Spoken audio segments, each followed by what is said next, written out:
Alrighty, everybody, welcome into this time of Maine, and today we're going to read through Ezekiel chapter 16 and 17. So let's get started. Alright, Jerusalem as an adulterous wife. Chapter 16. The word of the Lord came to me, Son of man, confront Jerusalem with her detestable practices and say this is what the Lord says to Jerusalem. Your ancestry and birth were in the land of the Canaanites. Your father was an Amorite, and your mother was a Hittite. On the day you were born, your cord was not cut, nor were you washed with water to make you clean, nor were you rubbed with salt or wrapped in clothes. No one looked on you with pity or had compassion enough to do any of these things for you.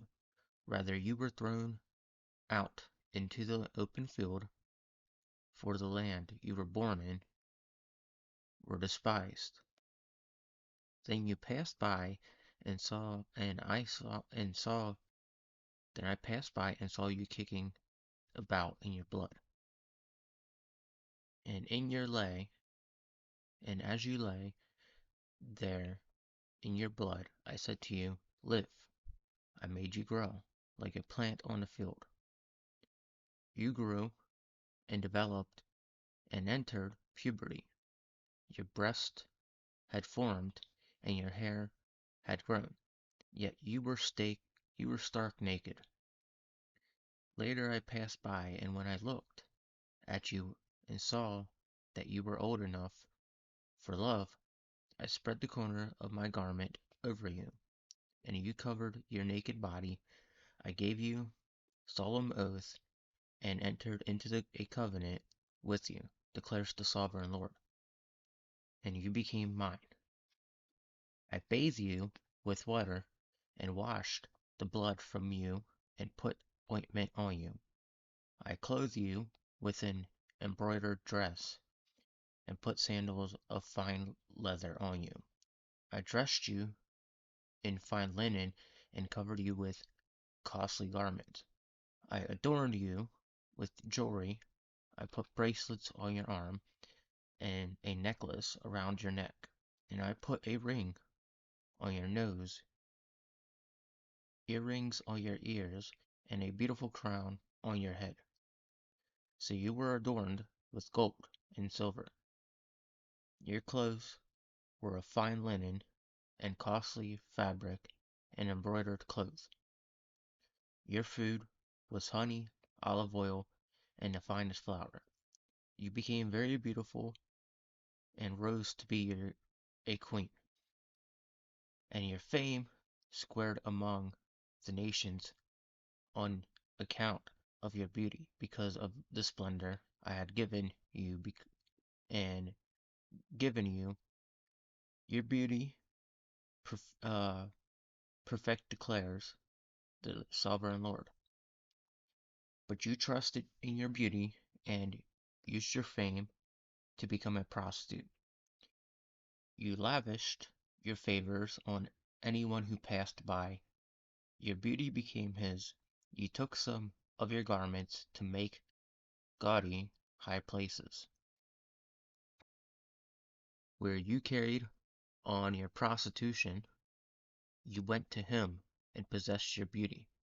You also took the fine jewelry I gave you, the jewelry made out of gold and silver, and you made yourself male idols and engaged in your prostitution with them.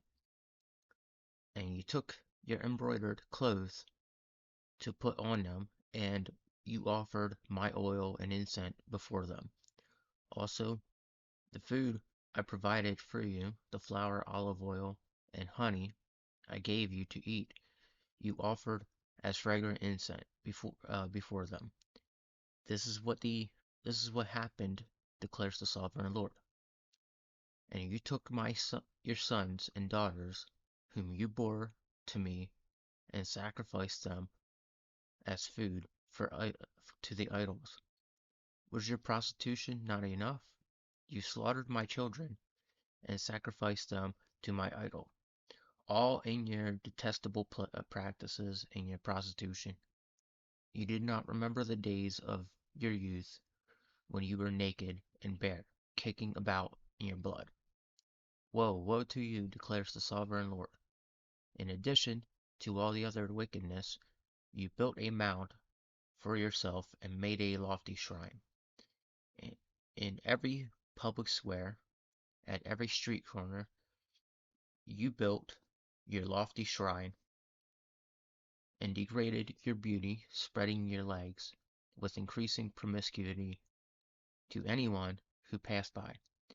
You engaged in prostitution with the Egyptians, your neighbors with large Gentiles, and aroused my anger with your increasing promiscuity. I stretched out my hand against you and reduced your territory. I gave you over to the greed of your enemies and daughters of the Philistine, who were shocked by your lewd conduct. You engaged in prostitution with Azariah to because you were intestable, and even after that you were not satisfied. Then you increased your promiscuity to include Babylonian, a land of merchants.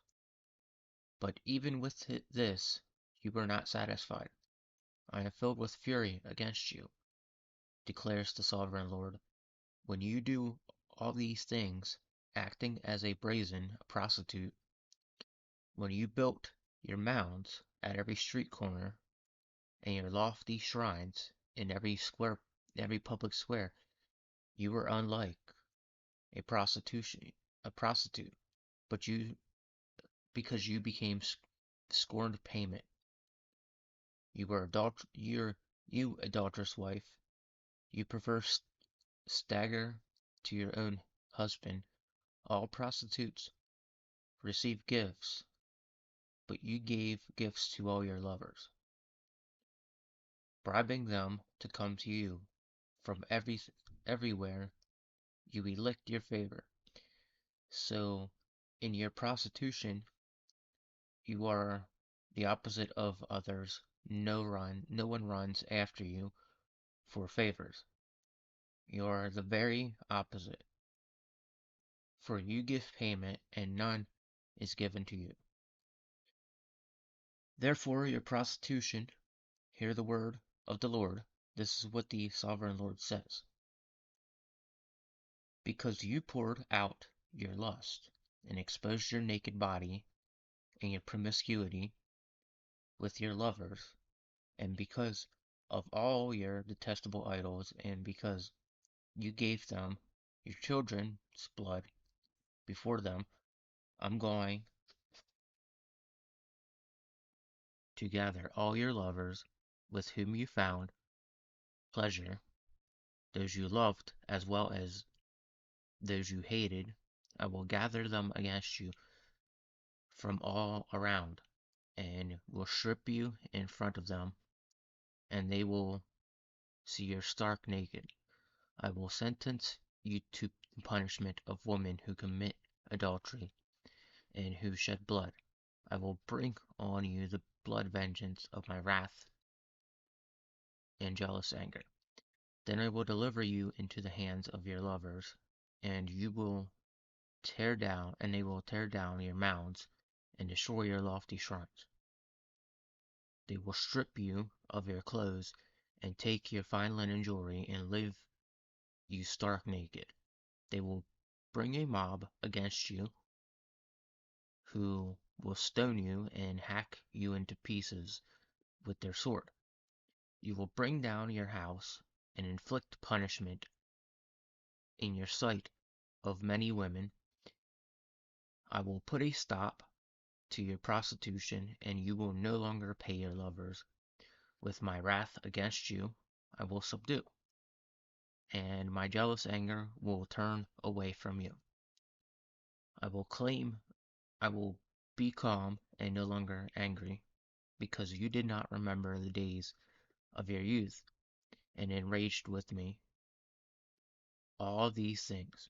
I surely bring down on your head what you have done, declares the sovereign Lord. Did you not add lewdness to all your other detestable practices? Everyone who quotes Proverbs will quote this proverb about you, like a mother, like mother, like daughter. You are a true daughter of your mother, who despises her husband and her children, and you are a true sister of your sisters, who despise their husbands and their children. Your mother was a Hittite, and your father was an Amorite. Your older sister was Samara, who lived to the north of you with her daughter, and your younger sister, who lived to the south of you with her daughter, was Sodom. You not only followed their ways and copied their detestable practices, but in all your ways you soon became more deprived than they, more depraved than they. As surely as I live, declares the sovereign Lord, your sister Sodom and your daughters never did what you did, and your daughters have done. Now, this is what the sin of your sister Sodom, she and her daughter, were arrogant, overfed, and unconcerned. They did not help the poor and needy. They were haughty and did detestable things before me. Therefore I did away with these as you have seen. Samara did not commit half the sin you did. You have done more detestable things than they, and have made your sister seem righteous. By all these things you have done, bear your disgrace, for you have furnished some justifications of your sister because your sin were more vile than theirs. They appear more righteous than you. So then be ashamed and bear your disgrace, for you have made your sister appear righteous. However, I will result the fortunes of Sodom and her daughter, and of Samara and her daughter, and your fortune along with them, so that you may bear disgrace and be ashamed of all you have done.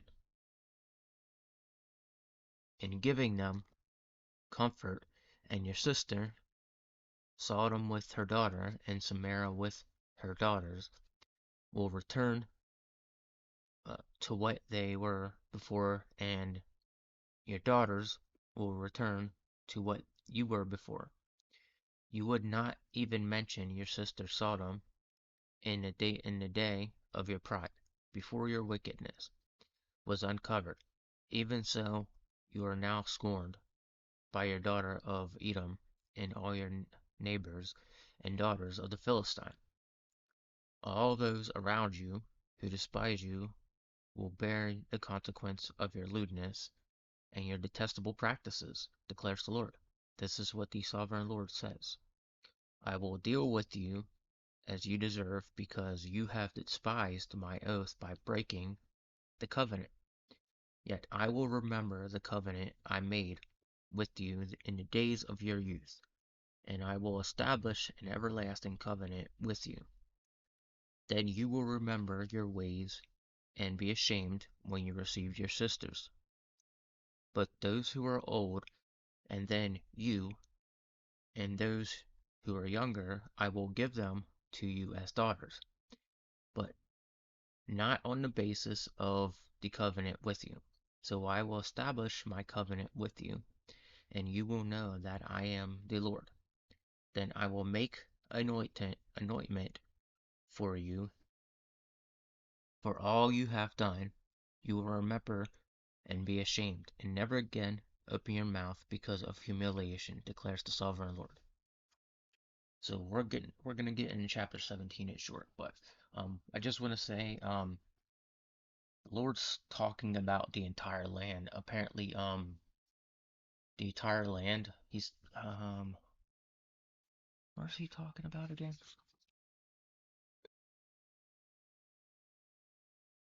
Jerusalem. He's talking about the land of Jerusalem and how it's very, very like so when he mentions like a name of a place in here, it's always directed in the form of a woman, depending on what's going on in there. He's not directly talking about a woman in general, but he's talking about like in Jerusalem. Jerusalem's actually a place. And he's talking about how like it's become so detestable that it's become like a prostitute and how like everything that happened in Jerusalem is spreading out throughout the land. And that's what he's talking about when he's bringing this up. Example, if I was to say like if I was to mention talk about a state here in the United States, like let's just say I'm like gonna talk about Florida. Florida would be a girl. It would be there's so much going on there that like the prostitution is at a high is what he's saying. That's what he's referencing. And so it's, outside of Florida, I haven't really been outside of Orlando, Florida, but like Orlando, Florida is like pretty much what's described in Jerusalem, and there's other places in the United States that are exactly like that. California is an example of how badly and detestable everything is that's going on in there, that if it were to spread out, there would be a chain reaction to it. And so what he's explaining here is he's not happy with it. And so like here where I am right now, it's not as bad as Orlando, Florida. And I told people that. Sorry, my hair. I told people that I'm like, if you were to go to Orlando, Florida, you see a whole different world, and it's just a mess. It's a mess, and you can just tell how dark it is there, as opposed to where I am now. Where I am now isn't nearly as bad as what it was in Florida. So, um, but yes, let's move on. But that's what he's referencing to when he says Jerusalem, when he calls Jerusalem a woman or a prostitute, is that there's so many detestable things going on in here, and he's referencing to himself as her husband, and because God built Jerusalem. That's where most of the story begins. Um, he sees her as a wife. So I hope that makes sense to you. All right. Chapter 17. Two eagles and a vine. Chapter 17. The word of the Lord came to me. Son of man, set forth an allegory and tell it to Israel, the Israelites, as parable. Say to them, this is what the sovereign Lord says. A great eagle with powerful wings, long feathers, and full plumage of varied colors came to Lebanon. Taking hold of the top of cedar, he broke off its topmost shot and carried it away to a land of merchants, where he planted in it a city of traders. He took one of the seedlings of the land and put it in fertile soil. He planted it like a willow by abundant water and sprouted it, and it became a low spreading vine. Its branches turned toward him, but its roots remained under it.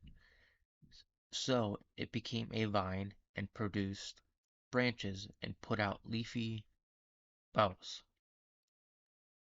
But there was another great eagle with powerful wings and full plumage. The vine now set out its roots towards him from the plot where it was planted and stretched out its branches to him for water. It had been planted in good soil by abundant water, so that it would produce branches, bear fruit, and become a splendid vine. Say to them, this is what the sovereign Lord says. Will it thrive? Will it not? Be uprooted and be stripped of its fruit, so that it withers, all its new growth will wither. It will not take a strong arm or many people to pull it. But the roots It has been planted, but will thrive. Will it not wither completely? When the east wind strikes, wither away in the plot where it grew. Then the word of the Lord came to me. Say to them, this rebellious people do not know what these things mean. Say to them, the king of Babylon went to Jerusalem and carried off the king and her nobles, bringing them back to him with Babylon. Then he took a member of the royal family and made a treaty with them, putting them under oath. He also carried away the leading man of the land so that the kingdom would be brought low, unable to rise again, surviving only by keeping his treaty. But the king rebelled against him by sending his envoys to Egypt to get horses and a large army. Will he succeed? Will he who does such things escape? Will he break the treaty and yet escape? As surely as I live, declares the sovereign Lord, he shall be, he shall die in Babylonian, in a land of king who put him on the throne, whose oath he despised, and whose treaty he broke. Pharaoh, with his mighty army and great horde, will be of no help to him in war. When ramparts are built and siege works erected to destroy many lives, he despised the oath by breaking the covenant because he had given his hand in pledge, and yet did all these things, he shall not escape. Therefore, this is what the sovereign Lord says: As surely as I live, I will repay him for despising my oath and breaking my covenant. I will spread my net of him for him, and he will be caught in my snare. I will bring him to Babylonian and execute judgment on him here because he was unfaithful to me. All his choicest troops will fall by the sword, and the survivors will be scattered to the winds. Then you will know that I, the Lord, have spoken. This is what the sovereign Lord says. I myself will take a shot from the very top of the cedar and plant it. I will break off a tender sprig from the topmost shots and plant it on a high and lofty mountain. On the mountain heights of Israel I will plant it. It will produce branches and bear fruit and become a splendid cedar. Birds of every kind will nest in it. They will find shelter and shades of its branches. All the trees of the forest will know that I, the Lord, bring down the tall trees and will make uh, the low tree ground tall. I will dry up the green tree and make trees flourish. I, the Lord, have spoken, and I will do it. So I don't know. He's referencing to a bird in this. So he could be. So remember, the Bible was written in a different time. So some of what we read in the Bible is modern day stuff. So he could be referencing anything. So think about it this way. He's talking about a bird. Well, that bird could mean a plane. That he's talking about trees being taken out. So he could be talking about an airport. He could be talking about anything at this time period because he's talking about Jerusalem, which Jerusalem could not just be Jerusalem back then. It could have been like a different area. All of these that all of these were like actual visions sent from the Lord of something they didn't know in the time. So like an example, if you go ahead and you look at Revelations. Revelations is a book it's one of the hardest books to understand. All right. But there's a lot of stuff that was envisioned by Paul. I think that's who, I think that's what prophet, I don't know, so John, no, John. So John had a bunch of visions in the book that of Revelations that don't make sense to anybody. So we're still to this day, people are trying to figure them out. Some of it is actually up front, like the Euphrates River drying off. All right, but there's other stuff like the fallen angels getting out from under the Euphrates River. We don't know if there's actual fallen angels down there. Um, but if there is, it's gonna be like we're not gonna see it. Okay. So my point I'm trying to make is that um, a lot of the stuff you hear, like in that last chapter we just read, is stuff that we can only slightly make a small prediction as to what it is, but we can't make the full prediction. And he referenced a lot of stuff in that, which is also very confusing to me. But he he was talking about it sounds like he was like big trees will be cut down, and then new trees will be planted.